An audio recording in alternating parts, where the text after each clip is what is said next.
They broke in at dawn. 5 of them. Matching HOA polos, armed with clipboards, one with a GoPro strapped to his forehead like he was storming Normandy. And then came Cheryl herself, standing behind the gate, screaming as she saw the swings set, like she was ordering a medieval siege. Too bad they didn't know I trained law enforcement K9s. And today, the dogs were off-leash. What she didn't know, my father, Raymond, writes the regulations for the entire regional power grid. And this, right here, this was his grid they were messing with. That's when I looked at him and asked, "You want to make an example?" He smiled, handed me his coffee, and said, "Hold this. You're probably wondering how things spiraled this far out of control. How a retiree with a caffeine addiction and a government-issued laptop got involved in a suburban standoff. Well, buckle in. This isn't just about a nosy Cheryl and a rogue HOA militia. It's about territory, trespassing, barking dogs, airspace violations, and one woman's holy crusade to enforce rules that don't exist. It all started with a trampoline. See, my ranch isn't technically inside the HOA zone. It borders the edge of a cookie-cutter suburb where every house looks like it came from the same beige 3D printer. I've got 40 acres of land, livestock, K9 units in training, and kids who, heaven forbid, like to play outside. Which was great. Until Cheryl moved in. She bought the corner house where suburbia meets open country. Like she thought she'd be the ambassador between civilization and the savages. From the minute she unpacked her first live, laugh, love sign, she started patrolling like a hawk with a homeowner's handbook. First week, a note on my gate about unsightly fencing. Second week, a complaint about the goats bleeding during her meditation. Third week, she called animal control because our chickens had aggressive energy. But I tolerated it. Out here, you learn patience. You learn to breathe, count to 10, and assume your neighbors will either get bored or get over it. She got organized. Turns out, she weaseled her way onto the HOA board, then formed her own subcommittee, the HOA Guardians. No joke. Middle-aged men with matching vests, radios, laminated badges. They patrolled like they were prepping for a suburban version of cops. Their mission? Catch me or my kids doing something non-compliant. Here's the kicker. I'm not in their HOA. Never signed up. Never paid dues. Never even received a rule book. But logic isn't a language Cheryl speaks.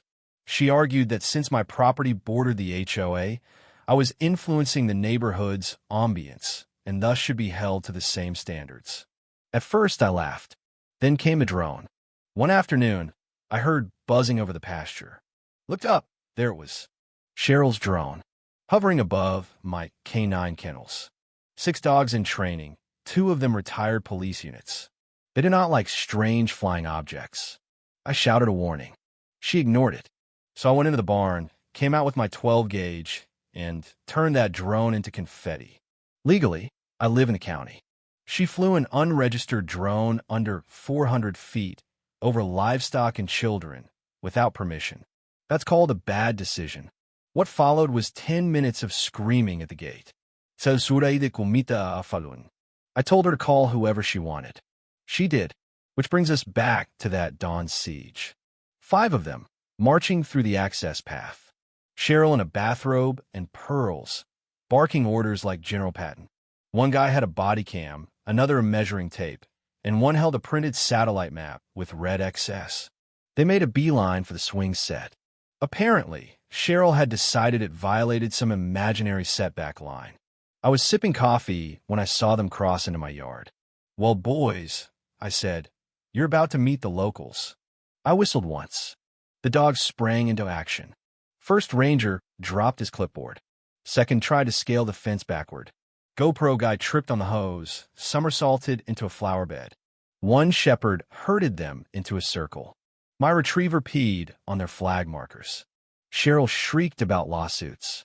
I called my dad. See, half the violations she circled on her map involved power grid easements. The swing set? Right next to a buried line. HOA has no jurisdiction there. I handed the phone to Dad. "You want to make an example?" He smiled. "Hold my coffee." 10 minutes later, the sheriff rolled up. Lights flashing. Cheryl ran to him, yelling about civilian endangering dogs. Then the sheriff saw me. "Morning, pal," he said.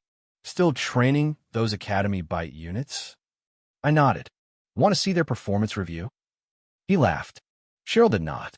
What none of them realized was this went far beyond HOA drama. Trespassing on federally linked land, flying drones over livestock, tampering with power markers? That's federal. FAA will be dropping by. But first, Cheryl tried pressing charges. She posted a 1,200-word rant on the neighborhood Facebook page. Blurry GoPro screenshots. Claims of violent animals and non-combatants. Flyers followed. Red paper. Skull graphics. Headlines. Aggressive dogs next door. Unsafe for families. The final line. Report all violations to the HOA guardians for immediate action. Immediate action. Like a strike team. Never mind that the HOA president had already apologized to me, or that the Rangers weren't sanctioned. Cheryl thought she ran her own HOA republic. Then came the orange flags. Dozens appeared in my pasture, right through my K-9 training course. I checked security footage. 2 Rangers sneaking in at night. 1 tripped on a tire obstacle. Replayed that part 3 times. I called the sheriff again. Showed him the footage. He shook his head. "You ever consider suing for harassment?" I pulled out drone wreckage, flyers, surveillance screenshots. "Not yet," I said. But she keeps poking the bear. See, that orange flag field? It wasn't just dirt. It was an underground corridor tied into the power grid. And my dad helped write the laws protecting it. So he made a call. Professional. Quiet. Effective. But before that could unfold, Cheryl filed a county complaint. Claimed my dogs were unregistered attack beasts. Submitted a photo of 1 mid-jump. Cropped out the trainer 2 feet away. County inspector came. Dusty SUV. Clipboard. Tired look. "You must be the dog warlord," he chuckled. I gave him the tour. Kennels. Clean, licensed, contracted with local PDs. He nodded. "Honestly, looks like a personal vendetta," he muttered. I handed him a flyer. He frowned. "This is a lie." He left. No action taken. But I was done playing defense. So I filed a cease and desist. Documented everything. Drone footage, trespass videos, flyers, sheriff statements. Ended it with, "Further violations will result in legal action." Then came the FAA report. Unregistered drone. Over livestock. Near federal infrastructure. All violations. All documented. FAA doesn't play. Cheryl didn't get the memo. Next morning, she was at the fence with binoculars. One of my dogs wagged his tail like she was a squirrel. I took a photo, sent it to my lawyer. Then came the envelope. Typed note, "We are not finished. The HOA has spoken." No signature. She escalated. But I had already escalated higher. 3 days later, she got an FAA letter. Federal violation. FD FINA. Potential court appearance. Possible drone confiscation. She screamed. Neighbor texted me. She lost it. Cheryl held an emergency HOA meeting. 3 people came. One was there for the snacks. She ranted for 40 minutes. Plastic wine glass in hand. Printed screenshots. Claimed I was running a military dog unit. Neighbor asked, "If he wanted to silence you, wouldn't you already be quiet?" That was the turning point. The neighborhood changed. Nods. Cookies on the porch. Emails requesting dog demos. HOA invited me to lead a safety talk. I accepted. No one mentioned Cheryl, except an older gentleman. "Is she finally gone?" "Not yet," I said. "But soon." My lawyer filed a restraining order. Every flyer, letter, trespass, documented. Then came my final move. I bought a drone. Legal. Registered. Flown only over my property. But just high enough for Cheryl to see from her window. First time I launched it, she ran outside screaming. I didn't react. Sheriff came. Asked for paperwork. Approved. Gave me a thumbs up. Every Saturday, I launched it. Sometimes with a banner. "Have a great day." Cheryl lost it. FAA flagged her as a nuisance complainant. Sent her a firm email. Stop. Then the restraining order arrived. Served by a deputy. Cheryl held it like radioactive waste. Next day, a for sale sign appeared. Listing, charming corner lot. No mention of federal violations or drone wars. Word spread.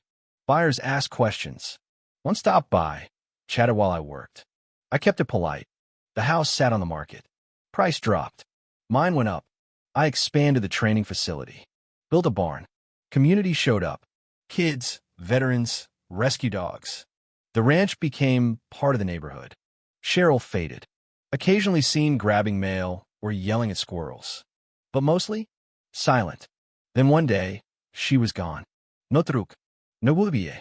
Just gone. I stood at the fence. Coffee in hand. Drone in the sky. I brought it down and smiled. Justice doesn't always roar. Sometimes it just hums quietly above your pasture. A few weeks later, a new family moved in. Young couple. 2 kids. A big golden retriever. They asked if their dog could play with mine. I said, of course. They asked if there was anything to know about the HOA. I smiled. Nothing you can't handle. Just make sure your drone is registered. They laughed. The sun rose over the quiet field. The dogs barked in joy. And for the first time in a long while, everything felt exactly the way it should be.